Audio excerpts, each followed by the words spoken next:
little more smaller, a little more hyper local, and work with our kind of municipal and county level constituents. Excellent. So New Jersey, Mm-hmm. Cyber Command.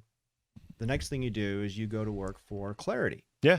So Clarity, you were the head of threat research or the threat. What was your official title there? Yeah. So I came in as the VP of Threat Intelligence and then left as the Chief Security Officer. Cool. So tell us a little bit. What is Clarity, and what was your role there? Yeah. So Clarity is, I should say, an OT security company, like a number of really solid vendors out there that not only detect threats on OT networks, but also assist in the response. So half of our viewers know what OT is. The other half are Googling OT and point. right now. So what is OT? So OT is operational technology. If you think about cybersecurity, there are kind of like two buckets, and this wasn't always a thing, right? You pretty much only thought about cybersecurity on the IT side, but now there's this other thing that's much more prominent in the mainstream called OT. On the IT side, you're dealing with business networks, protecting data, communications. OT side is all about process control. So anything that is industrial in nature, think manufacturing networks, think the grid, utilities. Those are OT networks. They're process control networks where you have a mix of hardware and software assets that exist oftentimes for one reason and one reason only, and it's to send commands to an industrial control system that affects a physical process within an industrial environment. And by physical process, baking cookies, making cars, spinning an putting fluoride in the actuator, water, opening a right, valve. right. Think about anything that's industrial automation Real in stuff nature. that will kill people, right, Exactly. or hurt people or cause damage. Yeah. And that's a big. Now, what are some of the issues with these kind of systems? Can I'm, if I'm working 24/7 making Ford F-150s, Yeah. can I stop it and apply a Microsoft patch? Bingo. So security it requires a totally different mindset, totally different approach on the OT side than the IT side. First of all, the technologies themselves communicate largely over proprietary closed protocols. So you can't monitor them using, traditional toolkits or traditional solutions.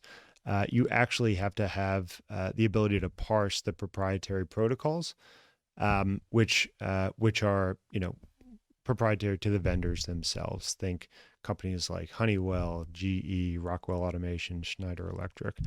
So there's a kind of high barrier to entry, so to speak, to actually parse the communications and gain visibility into what's happening on the network. The other piece is, as you know, from a vulnerability management perspective, first of all, unlike IT systems where you kind of have a refresh rate, of a few years, every once in a while you rip and replace, it's no big deal. The OT systems are built to last. They have a shelf life of 30, sometimes more years. And these systems were not designed for security. They weren't designed with security in mind. And I don't mean that pejoratively. They literally were designed to exist in a state where you had a complete trust of the communications on the network by virtue of its isolation or air-gappedness with the rest of the internet or the connected world.